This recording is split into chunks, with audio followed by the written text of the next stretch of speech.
নিসফুল ঈমান, ঈমান পরিপূর্ণ করে বিবাহের মাধ্যমে।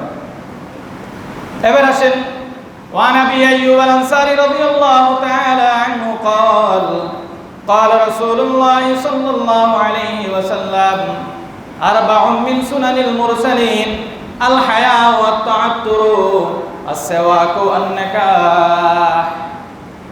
হযরত আবু আইয়ুব আনসারী রাদিয়াল্লাহু তাআলা আনহু থেকে বর্ণিত, তিনি ইরশাদ করেন রাসূলুল্লাহ সাল্লাল্লাহু আলাইহি সাল্লাম বলছেন আরবাউন মিন সুনানিল মুরসালিন, চারটা বিষয় আছে সকল নবী রাসূলদের সুন্নাত। সকল নবী রাসূলদের কি সুন্নাত চারটা। এক নম্বর হলো আল হায়া, লজ্জা থাকা, এটা সকল নবীদের রাসূলদের সুন্নাত। ওয়া তাআতুর, খুশবু ব্যবহার করা, সকল নবীদের সুন্নাত। ওয়া সিওয়াকু, মিসওয়াক করা, সকল নবীদের সুন্নাত। ওয়ান নিকাহু, বিবাহ করা, সকল নবীদের সুন্নাত। বিয়ের ভিতরে এগুলো সব আসেনি, আসে না?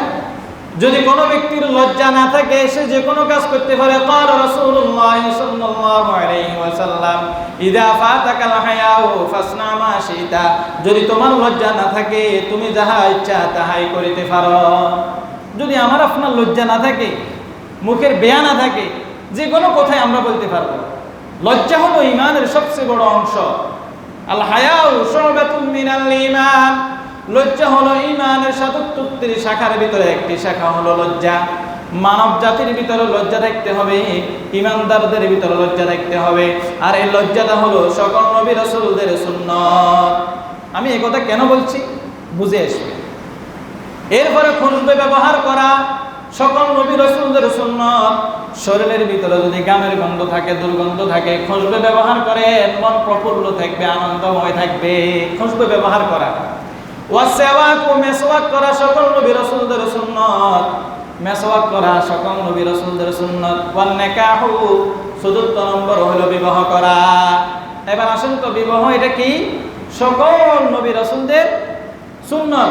তো একটা লোক যদি বিবাহ করতে যায় সে কি করতেছে? সকল নবী রাসূলদের সুন্নাত পালন করতেছে, ঠিক না কথা? তো যে ব্যক্তিটা সকল নবী রাসূলদের একটা সুন্নাত পালন করতে যাইতেছে, আমি হতভাগার মাধ্যমে, আমি হতভাগার প্রোডাক্ট ওয়েলের কারণে যদি কারো বিবাহটা ভেঙে যায়, বলেন না কি হলো? নবী রাসূলদের সুন্নাতকে আমি কি করে দিলাম? ভেঙে দিলাম, ঠিক না কথা? আমি এই জন্য হাদিসটা করছি। আমি আমার মাধ্যমে, আপনার মাধ্যমে, যে কোনো কারো মাধ্যমে যদি বিবাহ ভেঙে যায়, আমি সমস্ত নবী রাসূলদের যে সুন্নাত, ওই সুন্নাতটাকে আমি ভেঙে দিলাম, ঠিক না কথা? ও একটা সুন্নাত পালন করতে গেছে, আর আমি কি করলাম? হতভাগা এমন কথা বলে দিলাম, বিবাহ হওয়ার উপযোগী একটা সময় এসে গেছে, মোটামুটি বিবাহ হবে, আমি এমন কথা বলে দিলাম, বিবাহটা ভেঙে গেল, সম্পর্ক আর এখানে হচ্ছে না। আমি কি করে দিলাম? সুন্নাত ভেঙে দিলাম, সুন্নাতকে আমি নষ্ট করে দিলাম। কেন নষ্ট করলাম? আমার লজ্জা নাই। কেন নষ্ট করলাম? আমার হায়া নাই। আমার যদি হায়া থাকতো, আমার যদি লজ্জা থাকতো, তাহলে আমরা কথা বলতাম গনি গনি, কথা বলতাম হিসাব করি, কথা বলতাম গনি গনি, কথা বলতাম হিসাব করি। আমার কথার মাধ্যমে কোনো বিবাহটা ভেঙে যাননি, আমার আচরণের কোনো কারণে তাদের এই সম্পর্কটা কোনো নষ্ট হয়ে যাবনি, ফাটল ধরবনি, ঠিক না? হায়া নাই। এই জন্য মুখ দিয়ে যা আসে তা না বলা, দোকানে হোক, রাস্তায় হোক, ঘাটে হোক, যেখানে হোক, যে কোনো কথা মুখে দিয়ে আসে গেছে বলে দিলাম না, এটা বলা যাবে না। তাহলে বিবাহ হলো সকল নবী রাসূলদের সুন্নাত। একটা ফাইসিনি হাদিস, আরেকটা হাদিসের ভিতরে আসেন। ওয়ান আবি হুরায়রা রাদিয়াল্লাহু তাআলা আনহু قال قال رسول الله صلى الله عليه وسلم تنكح المرأة لأربعين ولمالها ولحسبها ولجمالها ولدينها فاظفر بذات الدين تربت يداك متفق عليه। বুখারী এবং মুসলিম শরীফের হাদিস, মিশকাত শরীফের ভিতরে হাদিসটি আছে। হযরত আবু হুরায়রা রাদিয়াল্লাহু তাআলা আনহু থেকে বর্ণিত, তিনি ইরশাদ করেন রাসূলুল্লাহ সাল্লাল্লাহু আলাইহি ওয়াসাল্লাম বলছেন, তোমরা বিবাহ শাদী করো এবং করাও। বিবাহ শাদী করো অথবা করাও, মেয়ে বিয়ে দাও অথবা ছেলে বিয়ে করাও। আর বাহুন, চারটে জিনিস তোমরা দেখবা। ওয়ালিমালিহা, ছেলে এবং মেয়ের উভয় দিকের সম্পদ কি আছে দেখবা। ওয়ালি হাসাবিহা, ছেলে এবং মেয়ের পক্ষের উভয় পক্ষের বংশমর্যাদা কি এটা দেখবা, ওয়ালি জামালিহা ছেলে সৌন্দর্য দেখবা, মেয়ের সৌন্দর্য দেখবা। তুমি বিবাহ দিবা ছেলের কাছে, ছেলেও দেখবা সৌন্দর্য কেমন, মেয়ে বিয়ে করাইবা মেয়ে দেখবা সৌন্দর্য কেমন। ওয়ালি হাসাবিহা ওয়ালি দীনিহা ওয়ালি জামালিহা ওয়ালি দীনিহা ফাসবার বিযাতিদ দ্বীন। ধর্মের অনুরাগীতা কিরকম আছে, সে ধার্মিক কিনা, ওই ফ্যামিলিটিকা ধর্ম পালন করে কিনা, মুসলিম তো ইমানদার তো ঠিক আছে, নামাজি কিনা, ওই পরিবারটা সুন্দর কিনা, ওই পরিবারের সমাজই তো সুন্দর আছে কিনা, ওই পরিবারের নামাজগুলা পরিবারের সদস্যগুলা নামাজ পড়ে কিনা, নামাজি কিনা, দিনদার। এক কথা হলো কি দিনদার। তাহলে কয়টা কথা বললো? আপনি ছেলে বিয়ে করতে যাইতেছেন, দেখেন মেয়েদের আর্থিক অবস্থা কেমন, মেয়ে বিয়ে দিতে যাইতেছেন, দেখেন ছেলের আর্থিক অবস্থা কেমন, একটা ফাইসি কথা খেয়াল করবেন। এরপরে বলছে ওয়ালি হাসাবিহা, ছেলে বিয়ে করাতে যাইতেছেন, মেয়ের বংশটা দেখেন, আপনার বংশটা কি। এখন মেয়েরাও দেখবে ওই ছেলের বংশটা কি। ওয়ালি জামালিহা, আমি যে মেয়েটা বিয়ে করে আনবো ওই মেয়েটার সৌন্দর্য কিনা, চক্ষু শীতল হয় কিনা, দেখতে ভালো লাগে কিনা, আমার ছেলের দেখতে ভালো লাগে কিনা, আমার পরিবারের সদস্যরা দেখতে ভালো লাগে কিনা, আমি যে মেয়েটা বিয়ে দিচ্ছি জামাইটা দেখতে ভালো লাগে কিনা, মানানসই কিনা, ছেলেটা দেখতে ভদ্র কিনা, ছেলেটার মায়া আছে কিনা, ভদ্রতা আছে কিনা, মেয়েটাও দেখবো এমন, ছেলেটাও দেখবো এমন। এরপরে বলছে ওয়ালি দীনিহা, ছেলে দিনদার কিনা দেখো, মেয়েটাও দিনদার কিনা দেখো। যদি সবগুলা ঠিক মতে যদি না পাও, ফাসবার বিযাতিদ দ্বীন, তুমি দিনকে নিয়ে পরিপূর্ণ হয়ে যাও, মানে তুমি দিনদারিকে প্রাধান্য দাও। মেয়েটা পাইছি ঠিক আছে, চলে মোটামুটি, সম্পত্তিও আছে মোটামুটি, সৌন্দর্যও আছে মোটামুটি, সবগুলো আমি একা একা পাই না, কিন্তু দিনদারি পাইছি, পরিবারের সদস্যরা সবাই দিনদার, নামাজি মুত্তাকি ফরেজগার, পরিবারের সকল সদস্য নামাজ পড়ে, আমরাও পরিবারের সকল সদস্য নামাজ পড়ি, 5 ওয়াক্ত নামাজ পড়ি ঘরের ভিতরে, পুরুষেরা জামাতের সহিত মসজিদে নামাজ পড়ি। আমার ছেলেকে বিয়ে করার জন্য যে ঘরে গেলাম, চিন্তা করলাম, খবর নিয়ে দেখলাম ওই ঘরের পরিবারের সদস্যরাও নামাজ পড়ে, বোঝা গেল তার দাদাও নামাজি ছিল, তার দাদার দাদাও নামাজি ছিল, তার বাবাও নামাজি, তার ভাইরাও নামাজি, তাহলে আমার সাথে ওদের সাথে মিলল। ফাসবার বিযাতিদ দ্বীন, দিনকে প্রাধান্য দিয়ে তোমরা সম্পর্ক গোলাই যাও, সম্পর্ক করতে পারো, অসুবিধা নাই। তারই বাদিয়া থাক, তুমি যদি দিনদারিকে প্রাধান্য না দিয়া সম্পত্তিকে প্রাধান্য দিলা, সৌন্দর্যকে প্রাধান্য দিলা, বংশমর্যাদা প্রাধান্য দিলা, সবগুলা প্রাধান্য দিলা, দিনদারি প্রাধান্য দিলা না, তাহলে তুমি পরবর্তীতে ফেসে পড়ে যাইবা, পরবর্তীতে তুমি বিপদে পড়ে যাইবা। সব কিছু ঠিক আছে, কিন্তু দেখছেন মেয়ের কিয়া বাপের সম্পত্তি অনেক বেশি, মোটামুটি ঠিক আছে, মেয়ে যাই হোক সম্পত্তি তো আছে, সম্পত্তির লালসে বিয়ে করেছেন। এখন মেয়ে এই বাড়িতে আসার পরে দেখছেন শোয়ার মতো জায়গা আছে, উঠানে থুতু ফেলার জায়গা নাই, ময়লা আবর্জনা ফেলানোর মতো স্বামীর বাড়ি জায়গা নাই। এখন মেয়ে খোঁটা দে কি বিয়ে দিছেন, গর্তন বাইরে বের পরে ময়লা আবর্জনা জারো দিয়ে ফেলাবের মতো জায়গা নাই, খোঁটা দেননি কেন হয়েছে? আপনি খালি মাল দেখছেন, ঠিক আছে নি? আবার আরেকজনে বিয়ে করেছে সৌন্দর্য দেখি, এখন সৌন্দর্য দেখি বিয়ে করেছেন, অন্য আর কিছু দেখেন নাই। এখন মেয়েটা এখানে আসার পরে ঘরের ভিতরে অন্য অন্য সদস্যের সাথে তার সাথে মিল খায় না, সে তো রূপবতী গুণবতী সুন্দর, সৌন্দর্য তার টকটকার, এখন সবগুলা যখন তার আয়নার ভিতরে দাঁড়ায়, পরিবারের অন্য সদস্যের সাথে তার সাথে খাপ খায় না, স্বামীর সাথেও খাপ খায় না। এখন সে মোবাইলের ভিতরে, ফেসবুকের ভিতরে, ইউটিউবের ভিতরে বান্ধবী আর বন্ধু খুঁজতেছে, ঘরের ভিতরে বাড়িতে যাইয়া বাপের লগে এক লোয়াই, মার লগে এক লোয়াই, সবাই লগে একসাথে সম্পর্ক। এখন বলতেছে আমাকে কোথায় বিয়ে দিচ্ছেন, কিছু নাই, এই সেই, আমার তো ভালো লাগে নাই, বলেনি? এখন কেন হইলো? শুধু সৌন্দর্য প্রাধান্য দিচ্ছেন, মাল প্রাধান্য দিচ্ছেন, আবার কেউ বংশমর্যাদা প্রাধান্য দেয়, কিছু নয়, বংশমর্যাদা ভালো আছে। এখন বংশমর্যাদা সব ঠিক আছে, জাতের মেয়ে কালো ভালো, নদীর পানি গোলা ভালো, কথা বলিনি? জাতের মেয়ে কালো ভালো, নদীর পানি গোলা ভালো, কথা ঠিক আছে, কি শুধু একদিনের জন্য না, মৃত্যু পর্যন্তর জন্য? গোলা পানি কদিন খাবেন? কথা বলেন না, গোলা পানি কদিন খাবেন? জাতের মেয়ে কালো ভালো কতদিন করে আনছেন, নদীর পানি গোলা ভালো, তো নদীর পানি গোলা আপনি কদিন খাবেন? জাতের মেয়ে কালো ভালো তো কইছেন, ইয়ের রূপে ঠিক থাকতে হারবেন নি, হাইতেন না পারলে ফাসবার বিযাতিদ দ্বীন, দিনদারিকে প্রাধান্য দিয়া নববধূ ঘরে নিয়ে আসো, দিনদারিকে প্রাধান্য দিয়া নিজের একমাত্র মেয়েকে ছেলের হাতে উঠাই দাও। তাইলে তোমার দিন হবে শান্তি, তাইলে তোমার দুনিয়া হবে শান্তি, তাইলে তোমার আখিরাত হবে শান্তি, তাইলে তোমার পারিবারিক জীবন হবে শান্তি, তোমার রাষ্ট্রীয় জীবন হবে শান্তি, সামাজিক জীবন হবে শান্তি, পারিবারিক জীবন হবে শান্তি, ইবাদতে শান্তি, কর্ম করতে শান্তি, যেতে দিকে যত তোমার শান্তি আছে। যদি এগুলাকে প্রাধান্য না দাও, চাকরি করতে যাবা শান্তি পাইবা না, মন বসবে না, ইবাদতে দাঁড়াইবেন মন বসবে না, সমাজে ঘুরে ফিরে করতে যাবেন, অন্যের বউ একটা দেখলে নিজের কাছে ভালো লাগবে না। ঠিক নি কথা? তাহলে আমি যে হাদিসটা পড়ছি, কয়টা জিনিসের কথা বললাম? 4টা। মনে থাকবো নি? আচ্ছা, বিয়ে ভাঙে নিয়ে কিল্লে দেন, এবার এটা পরে বলতেছি। আউযু বিল্লাহি মিনাশ শাইতানির রাজীম। ইয়া আইয়ুহান নাসু তাকু রাব্বাকুমুল্লাযী খালাকাকুম মিন নাফসিন ওয়াহিদা। সূরা নিসার সর্বপ্রথম আয়াত, হে মানব সকল, ইত্তাকু রাব্বাকুম, তোমরা তোমাদের প্রভুকে ভয় করো। আল্লাযী খালাকাকুম, যে প্রভু তোমাদেরকে সৃষ্টি করেছেন, মিন নাফসিন ওয়াহিদা, একজন আদম সন্তান থেকে, আদম আলাইহিস সালাতু ওয়াস সালাম থেকে তোমাদের সকলকে, নারীকে এবং পুরুষকে সকলকে সৃষ্টি করেছেন। আচ্ছা বলেন না, নারীরে সৃষ্টি করছে আমার থেকে আপনার থেকে, আদম আলাইহিস সালাতু ওয়াস সালাম থেকে নারী পুরুষ সৃষ্টি হয়ে আসছে নি? তো যদি আদম আলাইহিস সালাম থেকে নারী পুরুষ সৃষ্টি হয়ে আসে, আমার আপনার জীবনে যে নারীটা আসবে, ও নারীকে আমরা কি বলি? অর্ধাঙ্গিনী বলি না? সহধর্মিনী বলিনি? বলি। তো এই বিবাহের ব্যাপারে আসিও এখানে বলতেছে, ইত্তাকু, তোমরা আল্লাহকে ভয় করো। কাকে ভয় করতে বলছে? আল্লাহকে ভয় করতে বলছে। এবার আসেন, বিয়ের ক্ষেত্রে আল্লাহকে ভয় করো, সম্পর্কের ক্ষেত্রে আল্লাহকে ভয় করো, সম্পর্ক বিবাহের ক্ষেত্রে দিনদারিকে প্রাধান্য দাও।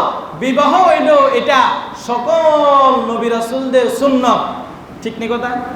আচ্ছা, আর বিবাহ হইল শারীরিক, মানসিক, দৈহিক, আর্থিক, পারিবারিক, ভবিষ্যৎ সব দিকের একটি জমিউল ইবাদত, সমষ্টিগত ইবাদত। ঠিক নি কথা? আচ্ছা আসেন, এখন আসেন হুজুর, ওয়াজ তো শুনলাম, হাদিসও 3টা 4টা শুনলাম, কোরআন শরীফের আয়াতও আরো আছে শুনলাম, আরো আছে বলবো। এখন বলেন তো, যখন বিবাহের ক্ষেত্রে আপনি নামছেন, ছেলে বিয়ে দেওয়ার জন্য অথবা মেয়ে বিয়ে করানোর জন্য নামছেন, নামার পরে আপনি কয়টা জিনিস দেখবেন? সাধারণত 4টা জিনিস দেখবেন। তো আমি যে 4টা হাদিসে বলছি, হুজুর বংশমর্যাদা ভালো আছে। এখন আপনি খবরের জন্য গেছেন গাড়ি নিয়ে, মনে করেন না রঘুনাথপুর গেছেন, মনে করেন না আপনি দাগনভূঞা গেছেন, যাই অমুক বাড়িতে খবর নিছেন, বা সিরুনিয়া গেছেন, বা অমুক বাড়িতে গেছেন, খবর নিছেন, দোকান ফাড়ে বসি, যাই বলতেছেন, কাকা ভালো আছেন? নি আছি, সালাম দোয়া দি। অমুক বাড়ির পিতা অমুক, ভাই বোন এতজন, মেয়ে এতজন, ওর মেয়ে একটা বিয়ের উপযুক্ত আছে কিনা? আছে, আছে। ইয়া কিলে হয়েছে নি কাম? আছে কি কিলে হইল নেই। এটা একটা কি ফুটলো? আপনারে গাল ভেঙ্গেল, আপনাকে ভেঙ্গেল, নাকি যে ফ্যামিলির জন্য প্রস্তাবের খবর নিতে গেছেন তাকে ভেঙ্গাইল? তাকে ভেঙ্গাইল না? এখন আপনার মানসিকভাবে, শারীরিকভাবে চিন্তা করা উচিত ছিল, যে মেয়ের খবর নিতে আসছে ওই মেয়েটা আমার, ওই মেয়েটা কার?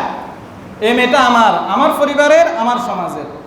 বসেন কাকা, কেন আসছেন? বসেন, আমি কাস্টমার বিদায় করে আপনার সাথে কথা বলবো, চা খান, নাস্তা খান, কী খাবেন? বসেন, আপনার কাস্টমার বিদায় দিয়ে বসে সুন্দর করে কথা বলবো।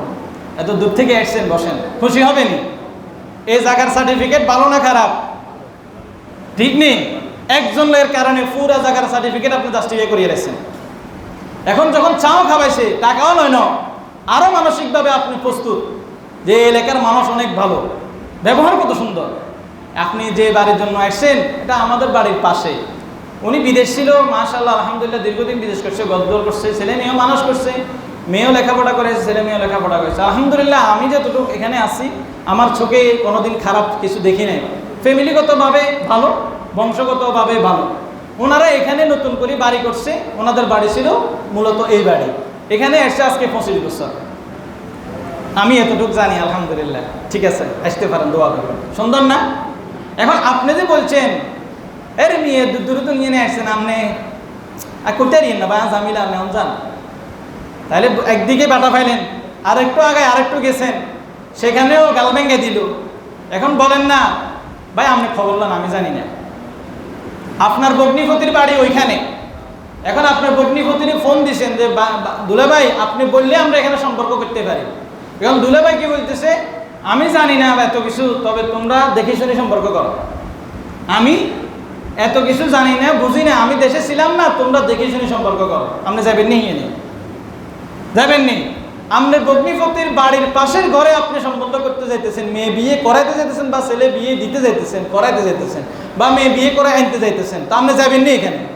কেন? সার্টিফিকেট আপনি পান না। এখন হুজুর তাইলে কি করতে হইব? এদিকে বললেও বিপদ, এদিকে বললেও বিপদ। সত্য কথা বললে বলে বিয়ে ভাঙ্গানি। কথা খেয়াল করুন, সত্য কথা বললে বলে বিয়ে ভাঙ্গানি। এখন সত্য কথা না বললে হয় মিছা কথা। আপনি কথা লুয়েছেন, কি বলে? আপনি কথা লুয়েছেন, আপনি কথা সঠিক কথা বলেন নাই, সঠিক তথ্য দেন নাই। এখন আপনি কি করবেন? আপনি যদি নিজস্ব লোক হয়ে থাকেন, তাহলে এক্ষেত্রে আপনি চিন্তা করবেন, বিবাহ হইল সকল নবীদের সুন্নত, আপনার মাথার ভিতরে এগুলো আনবেন। বিবাহ হইলে এটা শারীরিক, মানসিক, আর্থিক, সামাজিক, ভবিষ্যৎ সব দিকের একটি ইবাদত। গুনাহ থেকে পরিবর্তন হওয়া, গুনাহ থেকে ফিরিয়ে আসার একটা ইবাদত নাকি? এবং বিবাহ করা এটার ক্ষেত্রে আল্লাহকে ভয় করার কথা বলছে, যে তুমি সম্পর্ক যখন করতেছো যাইতেছ, এখানে কারো থেকে কেউ কিছু লুকোচুরি করিও না। আল্লাহ রাসূলের কাছে একদল আনসারী আসে, বলতেছে হুজুর আয় ওই আনসারী মেয়েটাকে বিয়ে করব। হুজুর সাল্লাল্লাহু আলাইহি ওয়াসাল্লামের কাছে আসি যখন, আনসারী বলল হুজুর আমি ওই আনসারী মহিলাটাকে বিয়ে করতে চাই, হুজুর আপনার অভিমত কি? রাসূলুল্লাহ সাল্লাল্লাহু আলাইহি ওয়াসাল্লাম বললেন, শোনো, তুমি যদি ওই আনসারী মহিলাকে বিয়ে করতে চাও, তা ওই আনসারী মহিলাদেরকে তুমি দেখে শুনে বিয়ে করিও। তুমি দেখে শুনে বিয়ে করিও, কেননা আনসারী মহিলাদের চোখের ভিতরে একটু দৃষ্টাব আছে। আনসারী মহিলাদের চোখে কি আছে? একটু দৃষ্টাব আছে। কোন কোন রাষ্ট্রের মানুষের চোখ কি গোলা না একটু? কোন কোন রাষ্ট্রের মানুষের কপাল কি সেফটা না একটু? এখন যেটা সত্যিকার আমার ভিতরে আছে, যেটা সত্যিকার আমার মেয়ের ভিতরে আছে, আমি যার সাথে সম্পর্ক করতে যাইতেছি, আত্মীয়তার বন্ধন করতে যাইতেছি, রক্তের বন্ধন করতে যাইতেছি, এখানে আমি মিরাসের বন্ধন করতে যাইতেছি। আমি বিয়ে করলে আমার ওয়াইফ কি পায়? আমার সম্পত্তির মালিক হয় না? তো মিরাসের আমি সম্পত্তির মালিক বানাইতে যাইতেছি, রক্তের সম্পর্ক বানাইতে যাইতেছি, ওইখানে আমি লুকোচুরি করব না। আমি আমার মেয়ের ভিতরে যা আছে সরাসরি আমি তাদেরকে বলে দিব। অভিভাবক, আমার ছেলের ভিতরে যা আছে তা সরাসরি আমি তাদেরকে বলে দিব। যে অভিভাবক, আপনি যদি উকিলের মাধ্যমে যান, ওখানে আপনি লুকোচুরির শিকার হবেন। অতএব আপনি উকিলকে গালি দিলে লাভ নাই, উকিলও যে বায়া। আপনি সরাসরি বাপের সাথে, ভাইয়ের সাথে, মার সাথে কথা বলেন, আমার মেয়ে এই অবস্থা। আপনি যখন সব বলে দিবেন, তার ভিতরে ডুববে যাও, ও তো সত্যবাদী, ও সরল মানুষ। বাস্তবে যখন বাড়িতে আপনার মেয়ে দেখতে আসছে, ওই মা আর বাপে আর বাইয়ে যা বর্ণনা করছে হুবহু সব মেয়ের ভিতরে পাই গেছে। সম্পর্ককে ভাঙবো নি? আর ভাঙবে না। ছেলের ব্যাপারে বলেন তো, আমার ছেলে তো 2010 সালে অনার্স ডিগ্রি পাস করছে, কথালে 10 সালে ডিগ্রি পাস করছে, ডিপ্লোমা ইঞ্জিনিয়ারিং করছে, এরপরে 5 বছর বিদেশ করছে। আলহামদুলিল্লাহ আমার ছেলে শিক্ষিত। এখন কত সাল? 25 সাল। 10 সালে যদি অনার্স ডিগ্রি পাস করে, 5 বছর বিদেশ করে, ছেলে এর বয়স কত? নিজের ভাঙে নিজে দিছে নি? কি করতে গেছি? প্রশংসা, ঠিক নেই? এখন প্রশংসা করতে গিয়ে নিজের ভাঙে নিজে দিলাম, খবর নিয়ে দেখে দেখি ছেলে ক্লাস 5 পাস করানো, ছেলে ক্লাস 5 পাস করানো, অমুকের গুরু চুরি করছে, বাপে ধরেই জায়গা বেশি বিদেশ পাঠাই দিছে। এখন বিয়ের বেলা আসছে কি কর? Diploma engineer. জিজ্ঞাসা করছে কত সালে? অমুক সালে। সালও করতে পারে না, সাল না করলে তো ধরা। এখন সাল বললে তো আপনি যে কোনো সোসাইটিকে চিনবেন, যে অমুকের চিনেন, অমুক ইঞ্জিনিয়ারে চিনেন না, আমরা তো একসাথে ক্লাসমেট ছিলাম, ঠিক না কথা? আপনি যদি 10 বছর, একটা কথা আর কি, কুয়েতে হাসাবিয়াতে ছিলেন, এখন আপনাকে জিজ্ঞেস করবে হাসাবিয়ার হাওয়াল্লি অমুক অমুক জায়গা চিনি, চিনি, আমি তো এখান থেকে ছিলাম। এখন যদি আপনি বলেন আমি কুয়েতে ছিলাম, তো কুয়েত কোন জায়গা? আমাদের যে নাম একটাই করছে, দূর মিয়া, এই কুয়েতে তো কমলান্দি নেই, ঠিক নি কথা? এখন নিজের কথাই নিজে ধরা। এই জন্য সঠিক ক্ষেত্রে আপনার তথ্য দিতে হবে। কেন? ইয়া আইয়ুহান নাসু তাকু রাব্বাকুমুল্লাযী খালাকাকুম মিন নাফসিন ওয়াহিদা। আপনি যদি সঠিক তথ্য না দেন, সঠিক কথা আপনি না বলেন, তাহলে আপনার ওই বিবাহের ক্ষেত্রে এসে আপনি বাধার সম্মুখীন হবেন।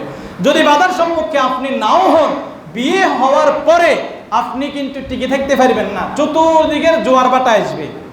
ঠিক না কথা? দেখবেন চতুর্দিকে জোয়ার বাটা আসবে। মেয়ে বলবে ছেলের পছন্দ হয় না, মেয়ে বলবো আমার পরিবারের পছন্দ হয় না, আমাকে খাওয়া দে না, মেয়ে বলবো ছেলে গাঞ্জুড়ি, আসি গাঞ্জা খায় শুই থাকে, এই সেই বিভিন্ন রকমের কথা আসিব কাছকা বলবে। কেন? নিশ্চয় ছেলের পক্ষে কিছু লুকোচুরি খেলছে, নিশ্চয় মেয়ের পক্ষের কেউ লুকোচুরি খেলছে, যে কোনো তথ্য গোপন করছে।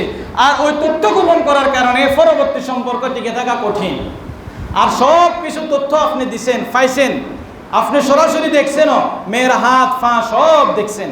এখন পরবর্তীতে যখন ফর্দ করার জন্য আপনি কি করছেন, ফর্দনামা করার জন্য দাওয়াত দিচ্ছেন, কিরে কাকা আমনি কিনে, হ্যাঁ হয়তো আমার কথা আছে, আমাদের কোনে দেখাইছে কম মুখে খাইছেন, মার্ডার করছেন, আপনি আরো জিজ্ঞেসেন কিসে কিসে, আরে আপনি আরো জিজ্ঞাসা ছাড়া এনে কিনে আছেন, আয় থাকেন, আমার দ্বারা সম্ভব না, কিছু হইলে আপনি আরো বলে জানেন। ফর্দ আমার দাওয়াত দিছে, এখন কি বলতেছে, আপনি আরে বলছেন, এবারে ফোন করে কি কর, কাকা আর তো ওই মামা জিয়া আমার পরিবারের অভিভাবক, ও তো অসুস্থ, হার্ট স্ট্রোক করছে, উনি আসতে ফেলবে না, একটু আমাদেরকে 2 দিন সময় দেন। ফর্দ হইতেছে, এখন কোন আইয়েন না, মামা আসলে কি মামা নেই, ওই কোয়ালে হাত দিছে দেন, এটা মিশা কথা না? সব কিছু ওকে হওয়ার পরে মিথ্যা একটা অপবাদ আপনি দিয়ে দিয়েছেন, এটাকে বলে বিয়ে ভাঙ্গানি। আর এই বিয়ে ভাঙ্গানি হলো কবিরা গুনাহ। আপনি একজন বান্দার হক নষ্ট করছেন, কাল কিয়ামতের ময়দানে আপনি এই হকের জরিমানা দিতে হবে সকল আমল আপনার। আর এই কবিরা গুনার কারণে আপনার সকল আমল নষ্ট হয়ে যাবে। খবরদার, বান্দার হক আপনি নষ্ট করার কোনো অধিকার রাখেন না, বান্দার হক নষ্ট করার আপনি কোনো অধিকার রাখেন না। আর আল্লাহ রাসূল বলছেন, একজনের লজ্জা হায়া, একজনের দোষ গোপন রাখা, যে ব্যক্তি দুনিয়াতে কোনো ব্যক্তির দোষ গোপন রাখবে, কাল কিয়ামতের ময়দানে আল্লাহ তার দোষ গোপন রাখবেন। তো বিয়ের ক্ষেত্রে যদি কোনো খুঁটিনাটি দোষ থাকে, হয়ে গেছে সম্পর্ক মোটামুটি গোলাই গেছে, যে দোষটা আমার চোখে পড়ছে আমি এটা না বললেও চলে, কেন আমি একটা দোষ গোপন রাখলাম, আশা রাখলাম কাল কিয়ামতের ময়দানে আল্লাহ আমার দোষ গোপন রাখবেন, এটা পারি না আমরা? তো যদি পারি থাকি, যদি বিয়ে ভাঙাইয়া দিই, আল্লাহ রসুলের সুন্নতকে ভাঙাইয়া দিলেন, যদি বিয়ে ভাঙাইয়া দিই তাহলে মনে করলেন আপনি কোরআনের উপর ভাঙাইয়া দিচ্ছেন, যদি বিয়ে ভাঙাইয়া দিই আর বান্দার হক নষ্ট করছেন, যদি বিয়ে ভাঙাইয়া দেন একজন প্রজন্ম নষ্ট করছেন, যদি বিয়ে ভাঙাইয়া দেন একজন ছেলে যদি গুনাহ করে, জেনা করে, ওই জেনা এবং গুনার ভাগীদার হলেন আপনি, যদি বিয়ে ভাঙাইয়া দেন, আপনার কারণে যদি বিয়ে ভাঙাইয়া হয়, তাহলে মনে রাখবেন আল্লাহর যে তাকওয়া ভয়ের কথা বলছেন, আপনি ভয়কে অস্বীকার করছেন। আল্লাহ পাক আমাদের সকলকে এসবগুলো থেকে হেফাজত করেন। আজকে থেকে দোকানে ঘাটে রাস্তায় যেখানে থাকি, বিয়ের সম্বন্ধে যদি কেউ জিজ্ঞাসা করে, যতটুকু তথ্য জানি বলবো, নইলে সুন্দর আচরণের মাধ্যমে তাকে বিদায় দিব, কিন্তু সে যেন কি না হয়, অসন্তুষ্ট না হয়। আল্লাহ পাক আমাদের সকলকে এই কথাগুলোর উপর আমল করার তৌফিক দান করেন। ওয়া আখিরু দাওয়ানা আলহামদুলিল্লাহি রাব্বিল আলামিন।